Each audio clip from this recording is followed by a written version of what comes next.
우리 성도님들과 함께 말씀을 나누게 되었습니다. 제가 누군지는 아시죠?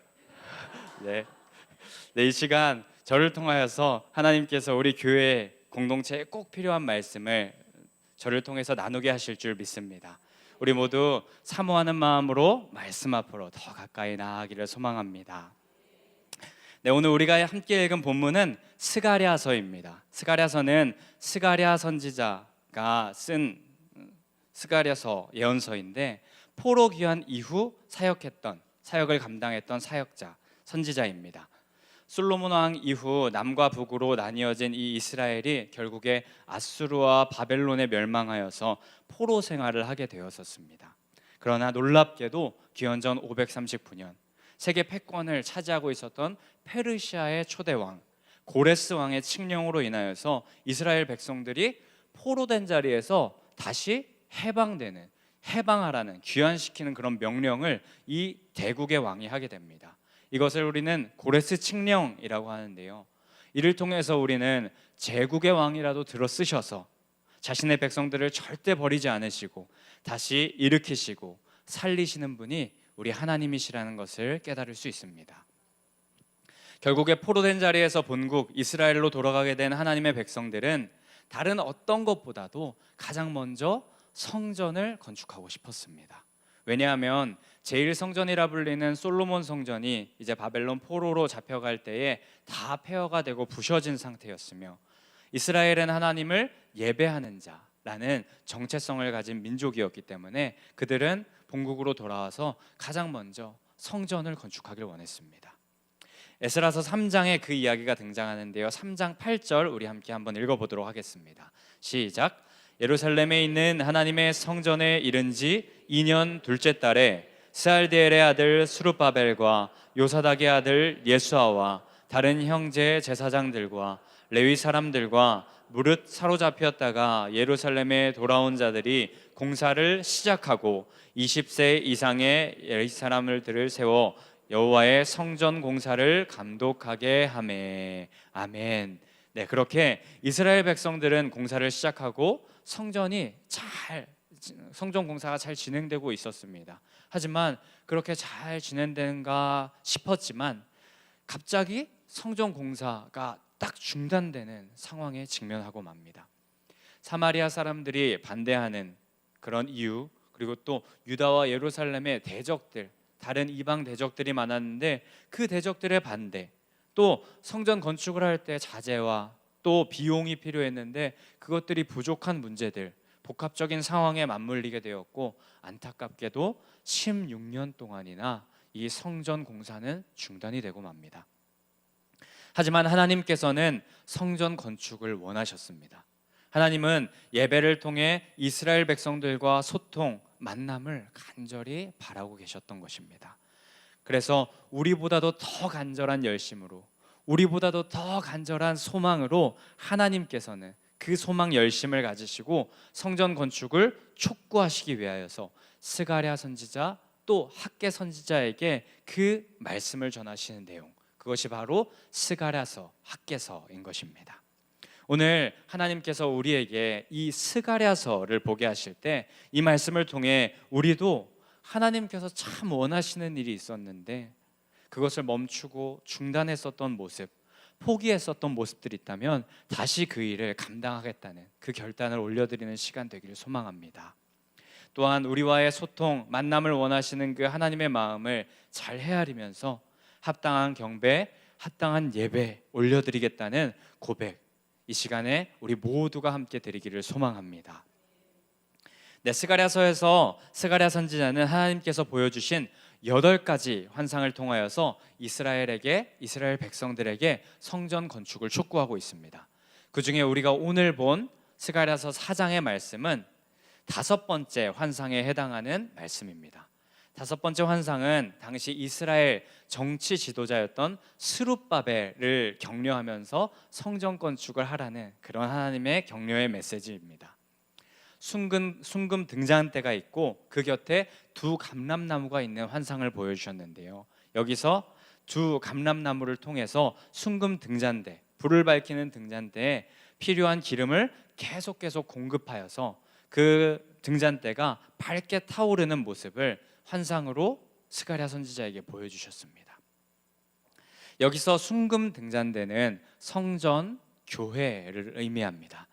등잔대는 불을 밝히는 용도였는데 불을 밝히는 것, 바로 우리 교회들도 성전도 세상을 밝히는 역할을 감당해야 된다라는 의미입니다.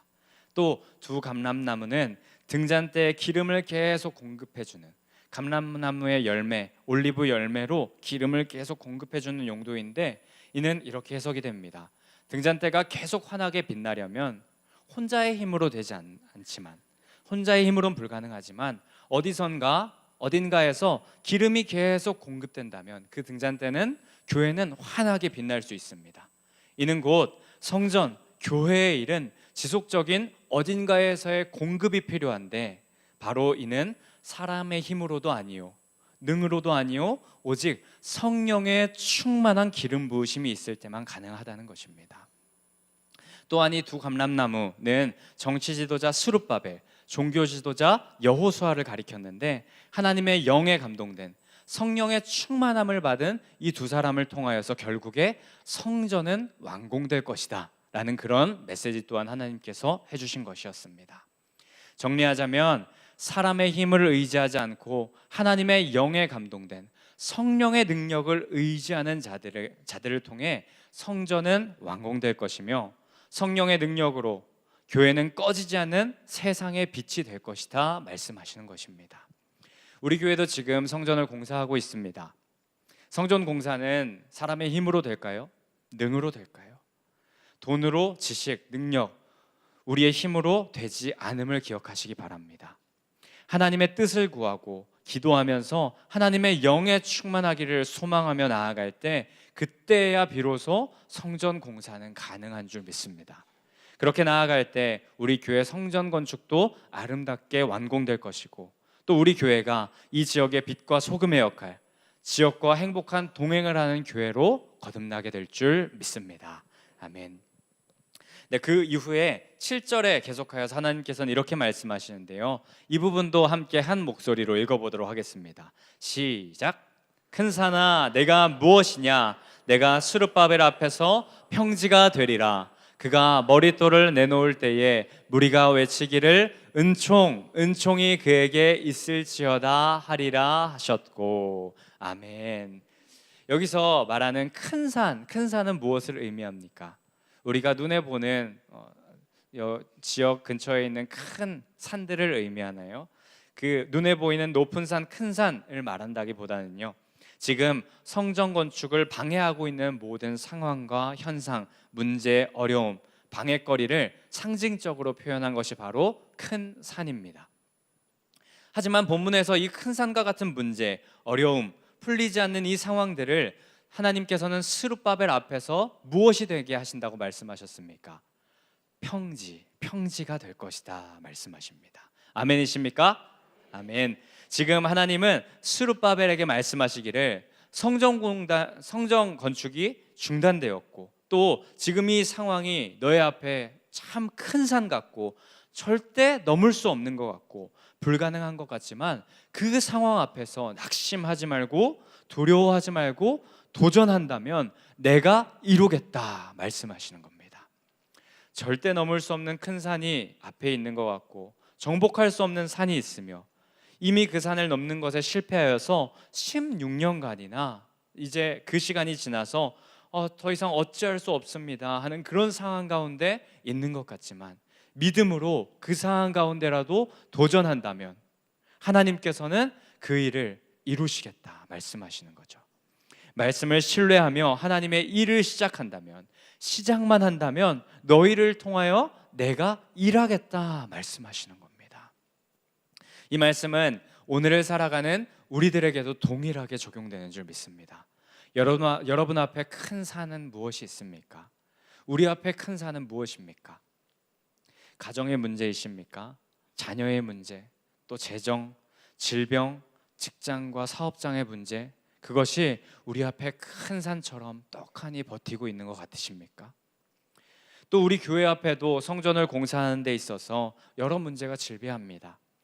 하지만 그런 어려운 상황에 매몰되지 않고 새 일을 행하실 그 하나님을 믿음으로 신뢰하며 나아간다면, 큰 산에게 믿음으로 신뢰하면서 우리의 믿음을 고백하며 선포하며 나아간다면, 그래서 도전한다면 그런 사람에게는 그 큰 산이 평지가 되는 놀라운 역사를 하나님께서 보게 하실 줄 믿습니다. 아멘. 우리는 성경 속에서 그런 큰 산을 평지로 하였던, 많은 문제와 어려움을 극복하였던 모습들을 성경 속에서 많이 찾아볼 수 있습니다. 홍해 앞에 서 있던 모세를 우리 함께 한번 생각해 봅시다. 출애굽기 14장은 정말 위기의 절정입니다. 애굽을 탈출하여서 우왕좌왕하기는 했지만 그래도 14장 초반부에 보면은 어느 정도 기초가 닦인 느낌은 보입니다. 밤에는 불기둥과 구름기둥으로, 낮에는 구름기둥으로 이스라엘 백성들을 하나님께서 인도하셨고 이제 가나안 땅으로 가기만 하면 되는 것 같은 그런 상황 가운데 이스라엘 백성들이 있는 것 같습니다. 그렇게 잠시 쉬어가자는 마음으로 홍해 앞에서 장막을 쳤습니다. 텐트를 쳐서 잠시 쉬어가고자 했습니다. 그렇게 장막을 다 치고 잠시 쉬어가려 하는데 그때 뒤에서 애굽 군대가 쫓아온다는 전령의 소식을 듣게 되는 것입니다. 난리가 나지 않았을까 싶습니다. 앞으로는 홍해가 가로막고 있고 뒤로는 이제 애굽 군대가 쳐들어오고 있으니 앞으로 뒤로 다 막혀버린, 어디로도 갈 수 없는 상황입니다. 그야말로 사면초가의 상황인 것이죠. 원망과 불평이 그들의 입술에 넘쳐났을 것입니다. 큰 산이 이스라엘 백성들을 가로막고 있는 상황입니다. 절대로 넘을 수 없는 큰 산 앞에 이스라엘 백성들은 지금 좌절하고 불평, 원망하는 모습을 보이고 있습니다. 하지만 그때에 하나님은 출애굽기 14장 14절에 이렇게 말씀하십니다. 너희를 위하여 내가 싸울 것이다. 너희를 위하여 내가 싸우리니 너희는 가만히 있을지니라. 이것을 믿고 모세는 그의 지팡이를 손에 들고 바다를 향해서 내밉니다. 내밀었더니 그 깊고 넓었던 큰 산과도 같았던 홍해가 갈라집니다. 그렇습니다.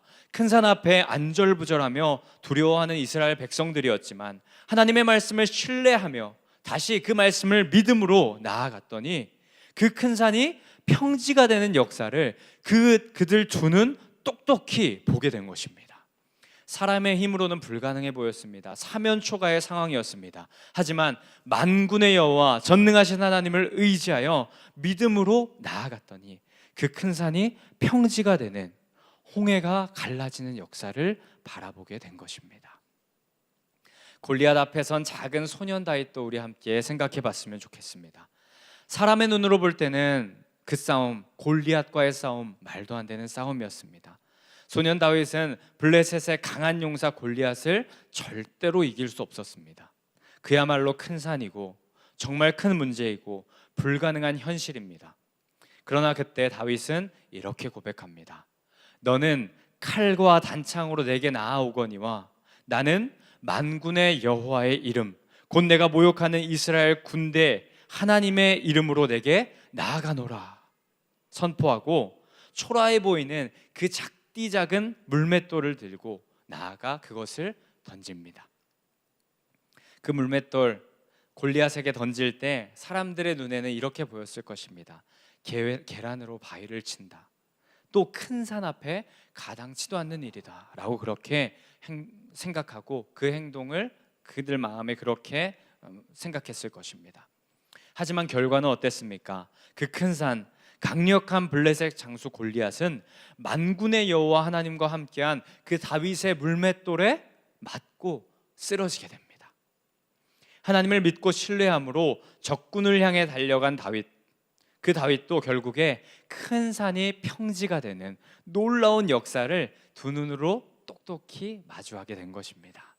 시편 18편 29절엔 그런 그 상황의 다윗의 고백이 드러나 있는데요. 우리 함께 18편 29절 말씀 크게 읽어보도록 하겠습니다. 시작. 내가 주를 의뢰하고 적군을 향해 달리며 내 하나님을 의지하고 담을 뛰어넘나이다. 아멘. 주를 의뢰하는 자, 주를 의지하는 자는 아무리 큰 산이라 할지라도, 아무리 큰 문제라 할지라도, 눈앞에 큰 골리앗이 자신을 두렵게 한다 할지라도 그 두려움 앞에, 그 어려움 앞에, 큰 산 앞에 도전할 수 있으며 또 그 두려움, 어려움을 뛰어넘을 수 있고 이기고 승리할 수 있다는 것입니다. 마가복음 5장과 누가복음 8장에는 우리가 잘 아는 회당장 야이로라는 사람이 등장합니다. 야이로에게는 12살 된 외동딸이 있었습니다. 너무나도 사랑스럽고 아끼는 딸. 그런데 그 아이가 죽을 병에 걸립니다. 그래서 야이로는 이 병을 고치기 위하여서 이적을 행하시는 예수님을 찾아갑니다. 예수님을 적절한 타이밍에 우리 집으로 내 딸 앞으로 모셔온다면 아이가 반드시 낫겠다라는 믿음이 있었던 것이죠. 그러나 웬걸 가는 길에, 예수님을 모시고 오는 길에 왜 이렇게 방해거리가 많은지요. 또 예수님은 왜 이렇게 그 한 사람 한 사람 다 데리고 하시면서 그 사람들과 반응해 주시고 지체하시는 것 같은지요. 예수님은 당시 매우 인기가 많으셨던 슈퍼스타셨기 때문에 예수님 주변은 항상 인산인해했습니다. 사람들로. 게다가 중간에 혈루증을 앓던 여인, 우리가 잘 알고 있는 그 여인이 예수님의 옷자락을 잡고 또 예수님은 누가 내 옷에 손을 대었느냐 하면서 그 사람을 찾고 또 대화를 하고 이러면서 지체를 하시고 또 지체를 하시는 모습을 보입니다. 지금 한시가 급한 상황인데 내 딸이 죽고 있는데 예수님께서는 너무 천하태평하신 것 같습니다. 어찌저찌 일이 마무리되고 다시 야이로의 집으로 예수님과 야이로가 향하게 되는데 멀리서 누군가가 달려옵니다. 야이로 집에 종 한 사람이었습니다. 종이 헐레벌떡 뛰어와서 하는 말이 주인이여, 당신의 딸이 죽었습니다. 예수님을 모셔갈 필요가 없을 것 같습니다. 빨리 오셔서 장례를 치르시죠 라고 말합니다. 이때 야이로의 심정이 어땠을까요? 자기의 외동딸이 죽을 병에 걸렸고 그에게는 그 죽을 병이 참 큰 산 같았는데 예수님을 모셔가면 이거 정복할 수 있겠다, 모든 문제 해결되겠다라고 생각했는데 그 종의 말을 듣고 다시 한번 생각했을 것입니다. 그 큰 산은 내가 정복할 수 없는 산이었구나. 그 큰 산은 내가 절대 등반할 수 없는 산이었구나 하면서 그 등반을 막아버리는 모습에 정말 좌절하고 너무 슬프고 힘들었을 것입니다. 될 줄 알았는데 안 되는 거였구나 하면서 좌절하고 그 큰 산 앞에 무릎 꿇을 수밖에 없었을 것입니다. 하지만 그 상황 가운데 예수님은 다르셨습니다. 예수님은 누가복음 8장 50절에 이렇게 말씀하십니다. 두려워하지 말고 믿기만 하라. 그리고 그의 집에 가셔서 이미 죽은 아이, 싸늘한 주검이 된 그 아이, 정복할 수 없는 그 큰 산 앞에서 야이로와 가족들은 비웃는 것 같은, 절대 그 큰 산은 정복할 수 없다라는 그런 상황이었지만 예수님은 아이의 손을 잡고 말씀하십니다. 달리다 굼, 소녀여 일어나라. 이에 소녀가 일어나 걷기도 하며 먹을 것을 먹습니다. 소녀가 살아난 것입니다.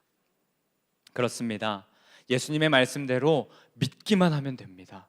절대 안 된다고 생각했던 그 큰 산, 큰 문제, 큰 어려움, 죽음조차도 하나님, 예수님은 없이 하실 수 있습니다. 겨자씨 한 알만한 그 작은 믿음만 우리에게 있다면, 그것만 보여드린다면 그 큰 산은 정복되는 줄 믿습니다. 그 큰 산이 옮겨지는 역사를 우리는 주님과 함께 바라보게 될 줄 믿습니다. 흔적도 없이 사라지는 역사를 우리는 보게 될 것입니다. 마태복음 17장 20절 함께 읽겠습니다. 이르시되 너희 믿음이 작은 까닭이니라. 진실로 너희에게 이르노니 만일 너희에게 믿음이 겨자씨 한 알만큼만 있어도 이 산을 명하여 여기서 저기로 옮겨지라 하면 옮겨질 것이요 또 너희가 못할 것이 없으리라. 아멘. 그렇습니다. 그렇기에 우리도 믿음을 가지고 담대히 선포하며 나아간다면 우리 앞에 큰 산도 평지가 될까요? 안 될까요? 평지가 될 줄 믿습니다. 그렇다면 믿음을 가지고 우리 함께 선포해 봐야겠죠? 싫으세요? 네, 한번 선포해 볼 텐데요. 민수기 14장 28절에 하나님께서 너희 말이 내 귀에 들린 대로 내가 그대로 행하겠다 말씀하신 이 말씀 여러분 신뢰하시면서 우리 말씀을 선포해 볼 텐데 하나님의 귀에 들리도록 크게 한번 선포해 볼 텐데요. 큰 산아 스룹바벨 앞에서 평지가 되리라, 이 말씀 선포할 때 스룹바벨이라는 이름에 누구의 이름을? 자신의 이름을 넣어서 믿음으로 선포해 보겠습니다. 함께 큰 산아 땡땡땡 앞에서 평지가 되리라 선포하겠습니다. 시작. 큰 산아 민찬홍 앞에서 평지가 되리라. 아멘. 네, 민찬홍 넣으신 분 네, 큰 산아 자신의 이름 넣어서 선포하시고, 또 이번에 한 번 더 할 텐데요. 혹시 지금 여러분의 간절한 기도 제목인 그 사람 있다면은 그 사람의 이름을 넣어서, 또 혹은 자녀의 이름을 넣으셔도 좋고요, 사업장, 직장 이름을 넣으셔도 좋겠습니다. 함께 그 이름을 넣어서 한 번 더 선포해 볼 텐데 믿음으로 하나님의 귀에 들리도록 선포하겠습니다. 시작. 큰 산아 앞에서 평지가 되리라. 아멘. 하나님께서 반드시 여러분의 이 선포, 믿음의 선포를 들으시고 여러분 앞에 있는 큰 산을 평지로 하실 줄 믿습니다. 아멘. 믿음의 선포가 그대로 이루어질 줄 믿습니다. 아멘. 이처럼 하나님을 신뢰하는 자, 하나님을 믿는 자에게 분명히 하나님께서는 큰 산을 평지로 하실 그 역사를 여러분의 눈으로 보게 하실 것입니다. 허나 하나님께 그 믿음을 가지고 나아가야 될 텐데, 오늘 본문에서 그때에 전제되어야 할 우리 심령의 상태가 있다라고 말씀하십니다. 믿음의 그릇, 우리 믿음의 그릇이 준비된 그 안에 이것을 담기 원하신다 말씀하시는데요. 오늘 본문 6절 하반절 말씀을 함께 한번 읽어보도록 하겠습니다.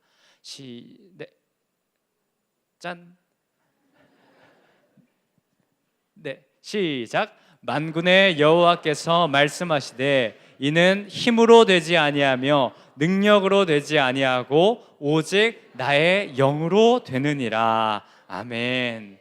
아멘. 우리가 하나님을 향한 믿음 가지고 나아갈 때 우리의 심령의 상태가 성령 충만하다면 그때 비로소 우리로 하여금 하나님께서는 놀라운 역사를 누리게 하시고 보게 하신다는 겁니다. 성도님들, 그러니 우리 모두 성령 충만을 사모하며 나아가길 원합니다. 오늘 본문 5번째 환상, 스가랴서의 5번째 환상, 순금 등잔대가 꺼지지 않고 계속 불타오르기 위해서 연료, 기름이 필요했는데 당시 그 연료는 감람나무의 기름을 사용했습니다. 그리고 환상에서 2 감람나무가 연료를 제공하고 있음을 보여준다고 말씀드렸습니다.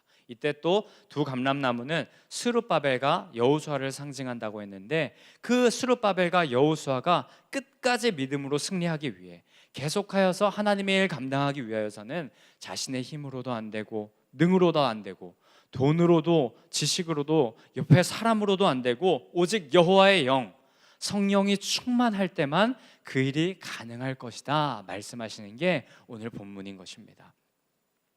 사도행전에서도 놀라운 일들을 우리가 바라보게 되는데, 예수님께서 하늘로 승천하실 때 제자들에게 이렇게 부탁하십니다. 얘들아, 예루살렘과 온 유대와 사마리아와 땅끝까지 이르러 내 증인이 되어줘 라고 이렇게 예수님께서 부탁하십니다. 근데 이렇게 부탁하실 때 이 말씀 이전에 예루살렘과 온 유대와 사마리아 땅끝까지 이르러 하기 전에 무엇이 전제되어야 된다 말씀하시는데요. 1장 8절의 말씀 우리 다 같이 한번 읽어보겠습니다. 시작. 오직 성령이 너희에게 임하시면 너희가 권능을 받고 예루살렘과 온 유대와 사마리아와 땅끝까지 이르러 내 증인이 되리라 하시니라. 아멘. 오직 성령이 우리에게 임할 때 그때 우리가 권능을 받습니다.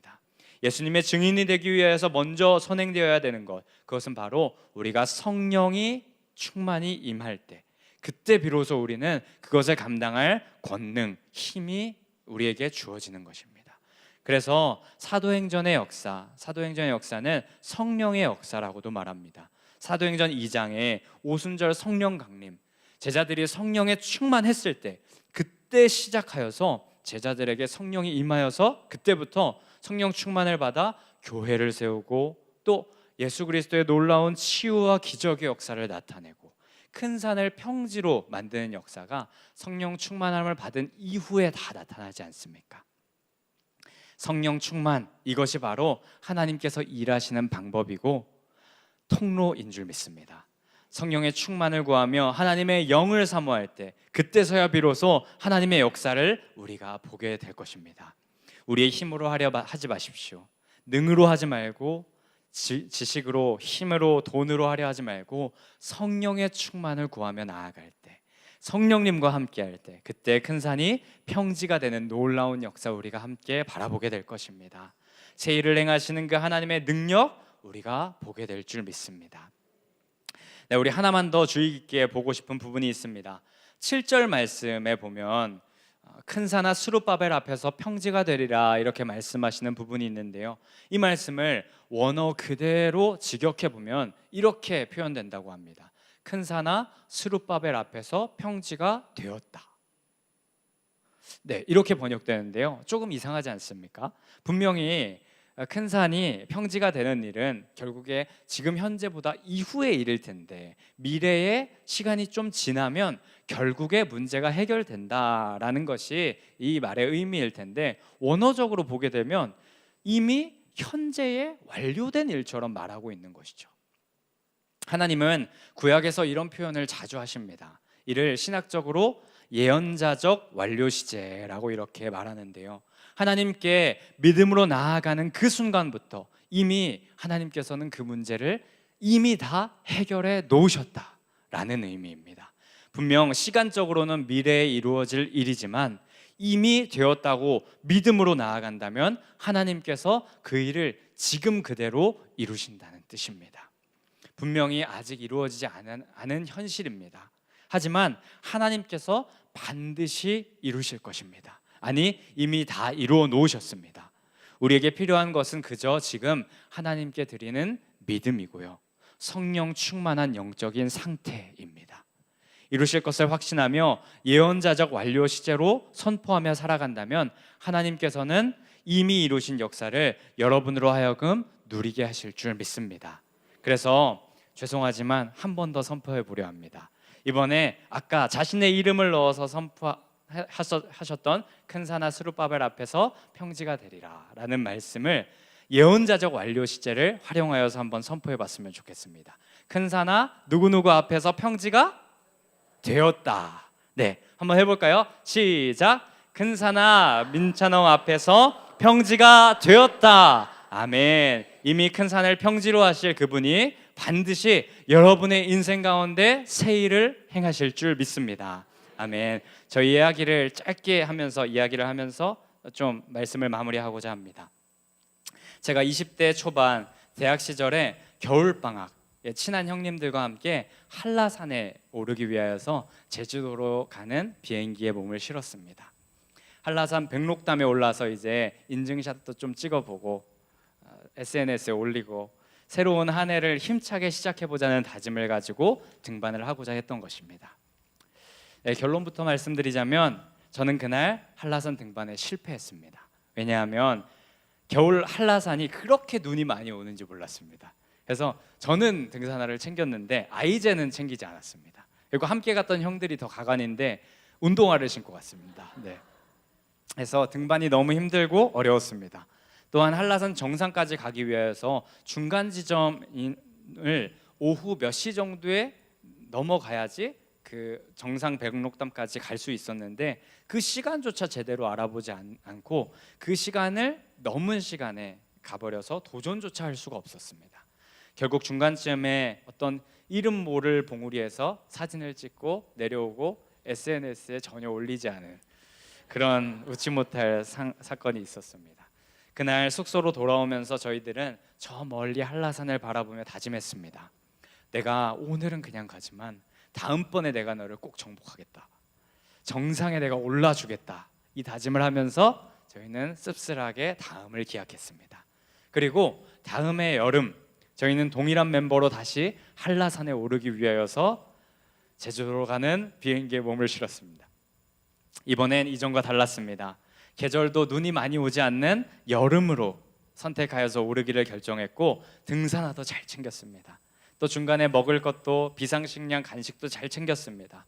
정상에 가면 좀 추울 수 있으니 얇은 바람막이도 챙겨서 오르기를 시작했습니다. 그날 비바람이 막 불고 안개도 자욱해서 조금 오르기가 어려웠지만 결국에 만반의 준비를 다 한 저희는 한라산 정상 백록담에 올라설 수 있었습니다. 네, 네 다들 올라가셔 보셨죠? 네, 네, 감사합니다. 결국에 한라산을 저희가 정복한 것이죠.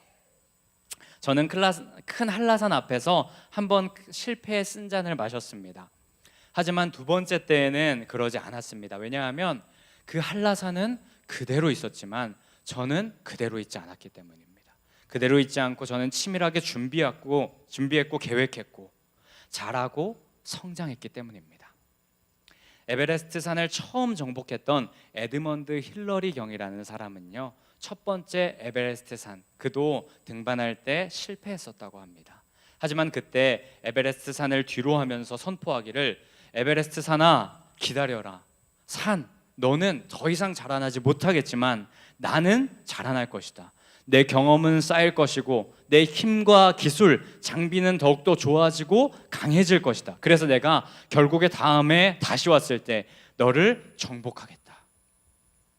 그렇습니다. 산은 자랄 수 없습니다.